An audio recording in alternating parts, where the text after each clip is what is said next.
I'm draining the water out of this 80-gallon Bradford White water tank so I can replace the two heating elements because the hot water just isn't lasting as it used to. Had an issue before. I have another video where I replaced both thermostats. Now the hot water just isn't lasting, so I'm replacing both heating elements, one here and one down below.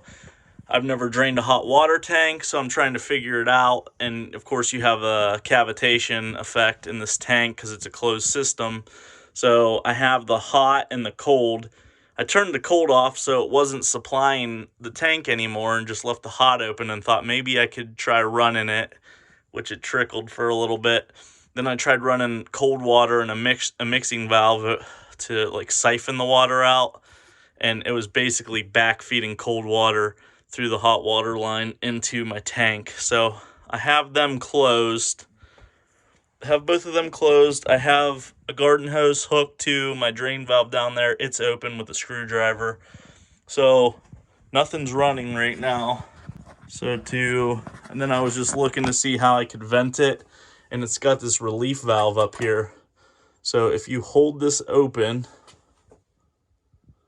basically you gotta pull it open. You can hear water running now.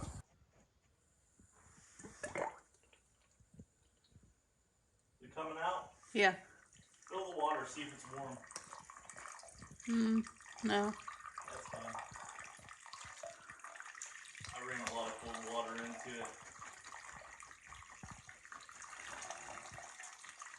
it. So that's just by holding that relief valve open, it's venting the tank so it can drain.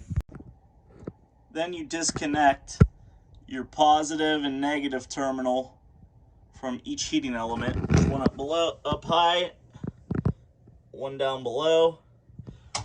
Here is your label, manufacturing stuff. It tells you upper heating element, lower heating element, 4,500 watts. So you'll need that for the replacement. And then they have a couple different sizes and styles. So we got the 1 inch, which say they replaced the Bradford White, and then there's a bigger 1 3/8. And there's a couple, we got the longer heating element, so it will be more efficient.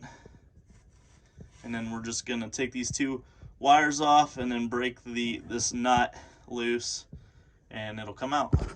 There's no markings on the heating element as far as positive and negative that I see. So I got the two wires off. Broke loose pretty easy with that 1.5 inch socket. Once you run it down far enough, once you create the air relief here, you shouldn't have to hold that valve up there anymore. It's still draining, but it should be past this point. So I'm going to crack this open and then it should finish draining out. All right, so here's the heating elements we got. 4,500 watt. They're pretty standard across the board. So this one says it fits Bradford White, General Electric, Rheem, Richmond, Rudd. They make an element wrench you could get, and I don't think you need to put thread tape on the threads because they have a rubber gasket for sealing.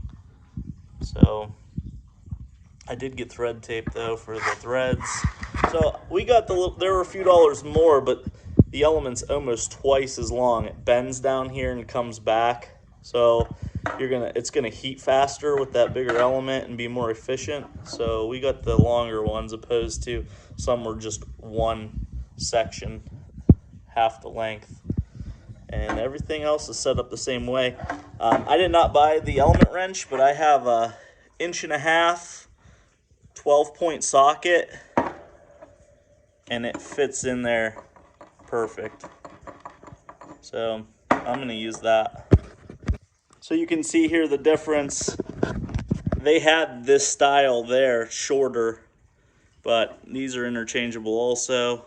Much more heating element length, so should do us better and heat the water up quicker with the with more surface area heating. So The old one's out, and now it's venting. You don't have to hold that relief valve on top anymore. I put thread tape on the threads, even though it's probably not needed because it has a rubber gasket. But I'm just going to put them on. Now we'll thread it in and torque it. Had a little bit of an accident down here. I thought the water was below that element, but it wasn't, which I should have known because you could hear it like gargling in the water. So I pulled it out and water started going everywhere, so I put it back in. It's taken a good 30 minutes to drain this 80-gallon tank. It's about there now. So I just put the new element in here, and you just crank them down tight. Just make them tight. They'll only go so far. And then we'll hook our 2 wires back up to each element. Turn power back on once we get it closed up. Well, I won't close up the panels till we can leak check it. And we'll have to go. I'm gonna try opening the hot water valves and running the cold water to get this filled back up. All right, so I have the cold fill. I need to open the hot also. I'm opening both, cold fill and the hot.